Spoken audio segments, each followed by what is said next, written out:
We are live with the Combatcast, and we are going to talk UFC 295 this week. All the big fights going on. We'll also talk about some of the fights that were made this past weekend, or this past day or so, past 24 hours. And we'll also talk about some of the fight nights going on that just happened this past weekend. Before we do, Chevy, tell people what we got coming up. All right, November 18th, UFC Fight Night, Allen versus Craig, middleweight matchup. November 25th, no UFC, so we're going to be talking about PFL 2023 season championships. Bunch of titles on the line there, bunch of $1 million prizes. And then December 2nd, UFC Fight Night, Dariush versus Shiryukin. That's a great Sarukian. That's a Shiryukin is a Street Fighter move. But yeah, it's a great matchup. Looking forward to that one. All right. So, yeah, some good fights coming up. I was just sharing our little podcast here with people. So, all right, folks, let's talk about what we just had this past weekend. It did not sound all that great, Chevy, but let's talk about the co-main event first from this past week's fight night. Well, the co-main event was actually a great fight. That was the only really good fight that was on the main card. Gabriel Bonfim versus Nicholas Dalby. So Bonfim came in heavy favorite, a bunch of first-round finishes in the UFC. I believe he was undefeated. Dalby came in 38 years old, never been finished before. So Dalby was supposed to be a lamb for slaughter, but he just put so much pressure on on Gabriel. He just wore him down, brought a dangerous guy into deep water, and ended up finishing him. So good on him for weathering the storm early and stealing some shine off of the new guy. There you go. And like I said to you before, I was going to throw a potential fight with you. Nicholas Dalby, welterweight, outside of that top 15 right now, but he gets the victory. I was looking at guys in the upper top 15. Michael Chiesta's still floating around there. I thought maybe that would be a guy, who's got some name, some juice left to him. Maybe he's on his way out. Maybe it's one more fight. Maybe he makes adjustments, but that might be an even playing field fight right now. That's a good matchup. Tough matchup. Both guys have great cardio, so that'd be good fight. Probably go to distance. But now, speaking of distance, a fight we didn't think would go to distance, but did. Yeah, this fight was absolutely terrible. Jaltian Almeida versus Derek Lewis. It was a terrible fight. How dare you, Almeida, make a Derek Lewis fight boring? But this is what happens sometimes. So, yes, Derek has white belt level jiu-jitsu, and that was shown, unfortunately. I was hoping he was going to be able to just power through Almeida, but technique beat power in this instance. So it was concerning. I did see a stat that Almeida had 21 minutes of control time out of the 25-minute fight. A lot of that in mount, and he was unable to get a finish. And it wasn't like he was beating up Derek. Derek didn't look like he had a bruise on his face at all. I know he has no neck, so he's impossible to choke, but you can beat him up a little bit. So a little bit concerning there. I think it showed that Almeida's not quite the world beater that we thought he was. I think he's going to have trouble with some of the top level guys at heavyweight because he was definitely smaller. But he did what he had to do to grind out a win. So good for him, I guess. And thinking about that too, with Almeida's skill set and him moving up the rankings in heavyweight, I thought an interesting matchup for him, a very tough matchup, but I think, hey, you want to move that ladder. Curtis Blades. Right, that's who he was supposed to fight. That was the original opponent in this one, and I think that is who he would fight. That'd be a good test for him because he's probably not going to be able to take Curtis down. So it'll force him to stand. We know that he does have, power, but, Curtis also looking good on the feet lately. So good test for him. I think that should be nice. Volkov is another guy too, I would think too, who's he has great stand up, and it might be interesting. He's so much bigger than Almeida too, because Almeida really could make light heavyweight. Volkov is a monster. He's huge. So, yeah, that would be a great test as well. Yeah. Well, we'll see. I think that's enough for that fight night card. Let's talk about some fights that were made in the last 24 hours. Yeah. Dana likes to come out with exciting stuff to steal the thunder of, the Francis Ngannous of the world and stuff like that. So he did announce the next 3 pay-per-view event headliners. So we got Strickland versus Duplessis for the middleweight belt at UFC 297 in January. What do you think about that matchup? I like that Driscus is actually getting this shot. Same. I thought the same. Hamzat did not deserve a shot with a win over welterweight Kamaru Usman. Yeah, sure. Who, he barely beat, honestly. Right. So. And in retrospect, we might look at that differently if Usman stays at middleweight and is quite the contender that we see. But also, Usman took that on short notice. So, and Driscus beat Robert Whittaker. So that should be an automatic title shot in any situation. So. The only argument would be Stylebender, who's taking time off. Right, exactly. But good matchup. That'll be in Toronto, I think. So Volkanovski versus Topuria for the featherweight belt. Volkanovski going back down to defend his featherweight belt. UFC 298 in February. What do you think about this one? He's taken a little bit of time off after that KO. He was supposed to fight in January, but they're moving it to February. Strongest matchup you could have if someone at featherweight is not named Max Holloway, Brian Ortega, Yair Rodriguez. Topuria has not had that kind of fight with one of those other top guys yet. He has beaten other big names at the division, and he's looked damn good doing it. If you want a marquee matchup that's fresh, this was really the only way to go because Volk was kind of beating everybody up already in the featherweight division. So I think this is a great matchup. I like it.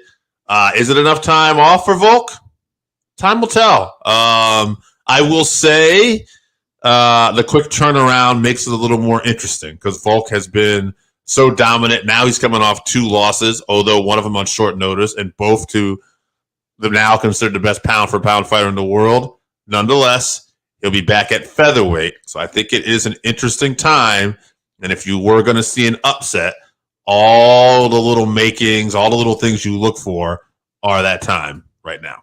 Yeah, I agree 100%. This could be a bad move. He has just been so active. We heard him in the cage afterwards, wants to stay active. But look at Izzy, being so active eventually will catch up with you. So Sure. We'll see. I'm rooting for Volkanovski in this one for sure. So, and then the third fight, Sean O'Malley versus Chito Vera, UFC 299 in March. What do you think about that one? It's interesting. This, I feel like we went with the safest direction in a storyline for the new champion. Like, we didn't give him Marab. We didn't give him the toughest matchup necessarily that we could. We weren't giving him wrestlers. Now, that being said, O'Malley just starts the wrestler. He starts arguably the best bantamweight, at one point. He's in the discussion, I would say. It's very interesting because O'Malley keeps looking better and improving. And the way he's catching people, it's almost kind of hard to really know what we have still. Like, we know he's good. We know he's great. He's a champion. But it's like, I feel like if you put Chito, and I like Chito, but if you put him against Aljamain Sterling a couple months ago, and we had that matchup, I'd be like, why is Chito getting a shot? He was close, but you could probably go on saying, a couple different guys here, and I would have kind of thought he's probably going to get tapped or he'll lose a decision. But with O'Malley, because he's got that victory before, and because O'Malley's had this kind of like interesting jump up the ladder, I find it a compelling fight, not just for the storyline. Again, I would not be shocked if Chito walks out of here. That being said, this matchmaking, I think, was the best matchup they could pick for the new, hopefully profitable champion. Yeah, interesting because obviously Marlon has that win over O'Malley that O'Malley denies. It's ridiculous, but yes. Yeah. So he has that. So there's a bit of a storyline. But why not Corey Sandhagen? He just beat Marlon, and also he demolished Marlon. Yeah. First of all, he demolished him. I'm a huge Cheeto fan. I love him, but he got destroyed in that fight. And I'm a Corey fan too. And also, Corey has not faced Sean, so that is a fresh matchup. So I have to agree with you. This has to be the easiest path chosen for a potential star in the UFC. UFC's trying to make money. I get it, but it's unfair. It should be Corey. With that being said, I hope that Cheeto wins and Corey gets to fight him again, I guess. Like, it'll still, I think Corey's going to be on the sideline for a little bit. And I know that Merab and Henry Cejudo are trying to get a fight together. So say, one of them has a good showing. Are they going to jump the line, to face Marlon if he wins, because they don't want to see Marlon versus Corey again? I don't know. It's messy. This is what happens when, it's not just the best going against the best. It's an entertainment thing. Sure. And I think it's been an interesting year in the UFC with the upsets of Sean Strickland. We've seen in the past year or so with light heavyweight what's been going on with middleweight. We've seen even before Strickland won, we saw Pereira pull off that upset. Izzy gets it back. The welterweight, where Edwards caught Usman with that kick. There's been a lot of in the last year and a half surprising victories and upsets, and I just feel like we're at a time where, again, DDP, pulled that victory over off Robert Whittaker too. There's a lot of fights where I feel like we go in knowing, this guy's probably going to win, and it just feels like there's been a lot of changing of the guards lately, and which I think makes it interesting. We have these different potential matchups now, and I don't feel it can be taken for granted who's going to win. Yeah, that's what makes the sport great for sure. Yeah. So we'll see what happens. Anything can happen. So let's get into UFC 295, Prochazka versus Pereira. Interesting matchup here. Obviously, Jon Jones having to pull out with that pec injury, and Stipe sitting on the sidelines waiting for him by Dana's design or his own design or whatever. Doesn't matter. He's out. So let's start at the beginning of the main card. Not a whole lot going on in the prelims, so nothing of note. No. So, let's get to the main card. Yeah. Diego Lopes versus Pat Sabatini. All right. Lopez is 22-6, 8 KOs, 12 subs, and 2 decisions. He's won 3 out of his last 4. Sabatini, he's interesting. 18-4, 2 KOs, 11 subs, 5 decisions, and he's 5-1 in the UFC. So I feel like he's kind of quietly been, winning fights in the UFC, some by decision. And when you look at these guys' records, Sabatini 11 subs, Lopez 12 subs. It's almost kind of like a little mirror of each other, right? Mm-hmm. So I find it interesting. I'm gonna go with Sabatini. I just feel like he's kind of quietly putting together a nice little resume, nice little wins. It might not be the most exciting, but I feel like he's getting it done. So I'm going to go Sabatini by decision. Yeah, Lopez has been pretty exciting in his 2 UFC fights, but 2 grapplers fighting each other usually means we get a boring striking match. I'm hoping both guys are well-rounded enough to make it interesting. And in a striking match, I think I like the power of Pat more, so I'm going to go with him, but I think it'll be a decision. All right. This next matchup I like. Yes, Matt Frevola versus Benoit Saint Denis. All right, Benoit is 12-1-1, 3 KOs, 9 subs. He has not won by decision. This guy's all finishes. His lone loss was in his UFC debut. So, could have been UFC jitters. He's won 4 in a row, all finishers. He hasn't made it to the 3rd round. All right. Impressive. Now, Matt Frevola, 11-3-1, 4 KOs, 3 subs, 4 decisions, 3 in a row right now, all finishes. But this is the stat that I am most impressed with. He's coming off a finish over Drew Dober. Drew Dober is a hell of a fighter. And Matt Frevola, I thought this was the best he's ever looked. And coming off that momentum, I'm going to go with Matt. Now, Benoit, dynamic, so I wouldn't be shocked either way.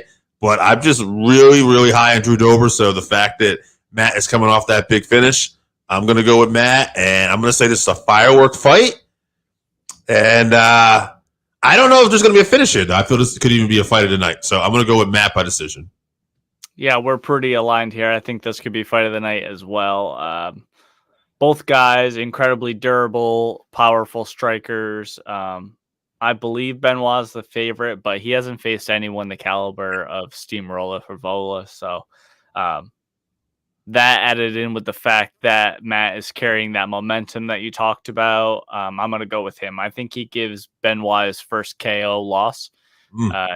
I think I'm going to go with round 2 because I think, like you said, we're going to see some back and forth. We're going to get a bit of a war.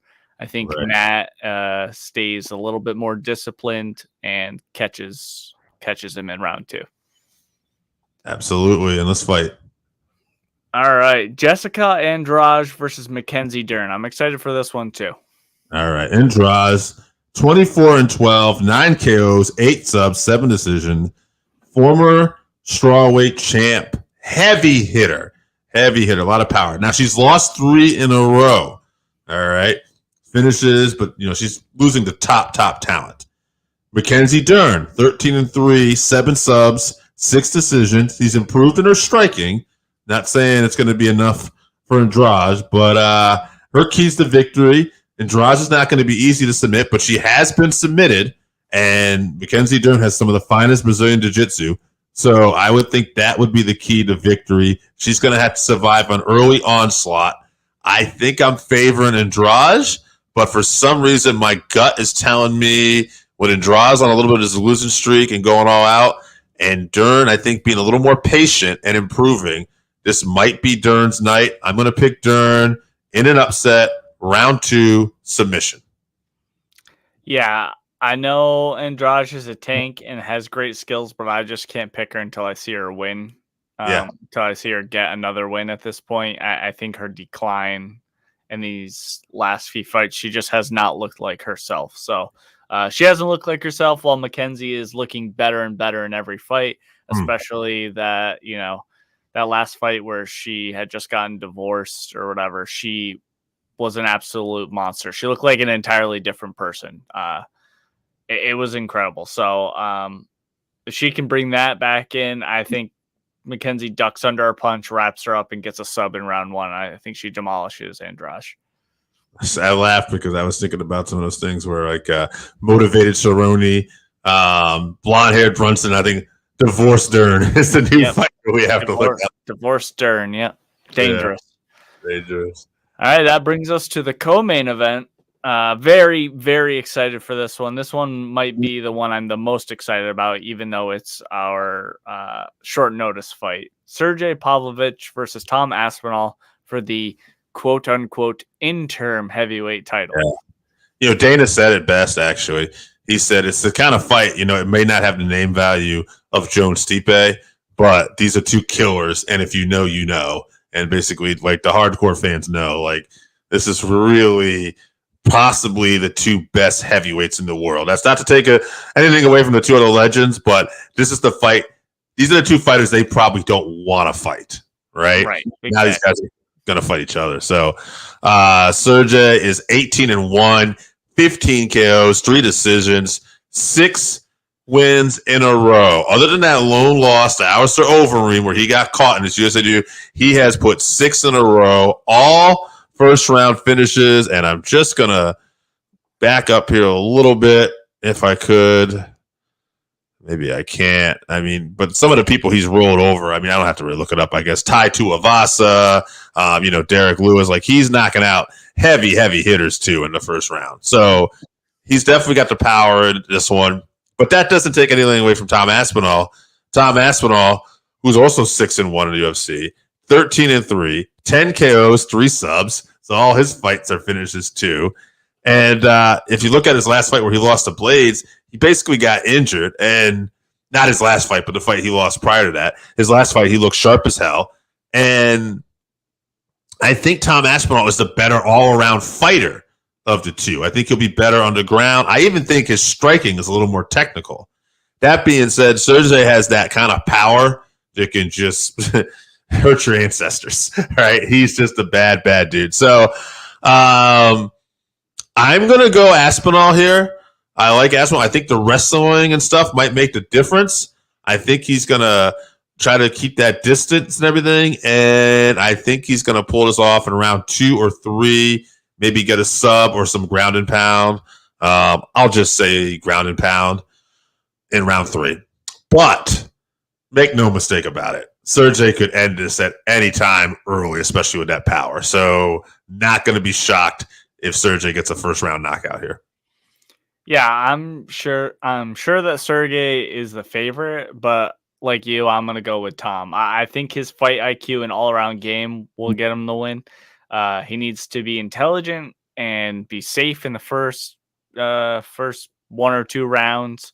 And once he tires Pavlovich down a little bit, he needs to mix in his takedown attempts with that striking, keep Pavlovich guessing, hopefully backing him up, because you don't want to be fighting on your back foot against Pavlovich. When he's coming forward, he's going to land on you and he's going to put you out. So Tom's got to be smart, but I think he can catch him and jump on him for a sub. I'm going to say it goes a little bit later, round 4, but I'm going with Tom.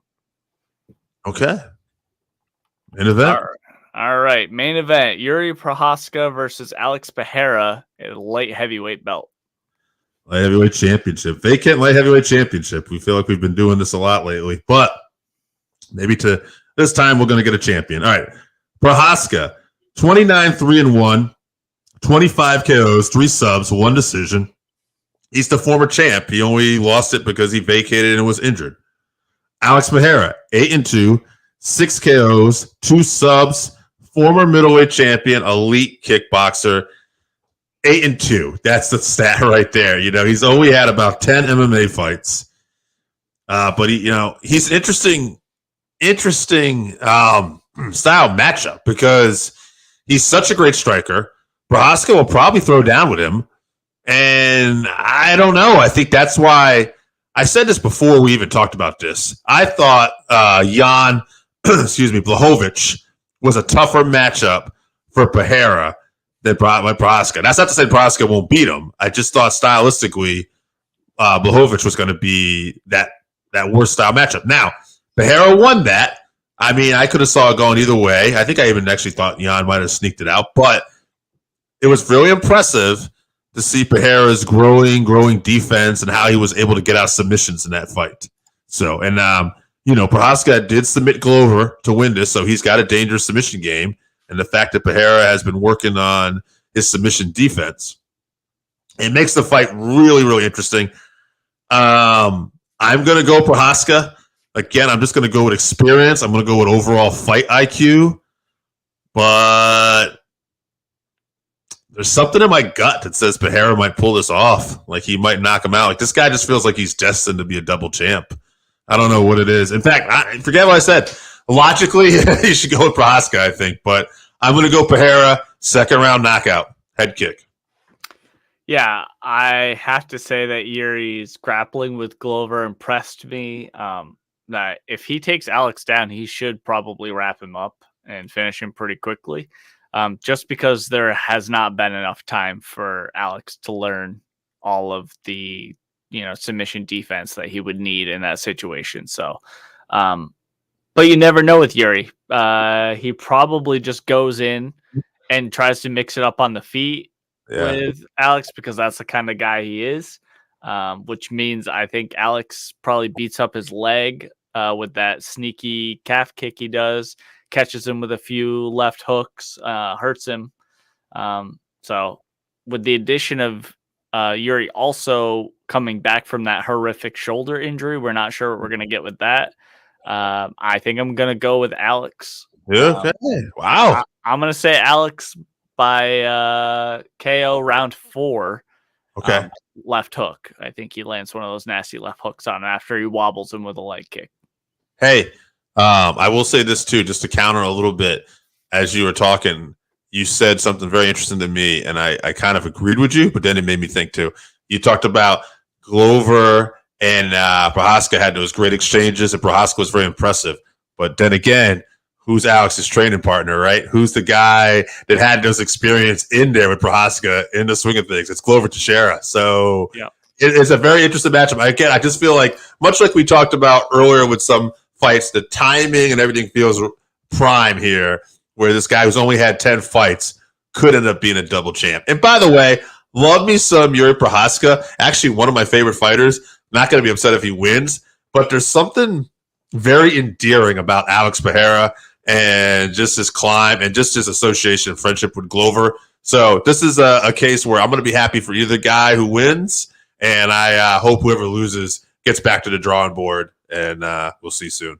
Yeah, I love both guys too. Alex is actually secretly very funny, which is great too. So, you know, he travels around with that giant head that everyone says looks like him. Because he has no emotion in anything. But yeah, he's a funny guy. Yeah, I love Jiri too, though. The guy's a literal samurai. So, you know, I'm looking forward to this fight for sure. Yeah, this is gonna be a good one this weekend. All right, folks. Chevy, tell people we got coming up one more time. All right, November 18th, UFC Fight Night, Allen versus Craig. Then we're moving on. No UFC on November 25th. PFL 2023 season championships, though, we'll be reviewing those for you or previewing those for you. And then December 2nd, UFC Fight Night, Dariush versus Arman Sarukian. That's a great matchup. All right, guys.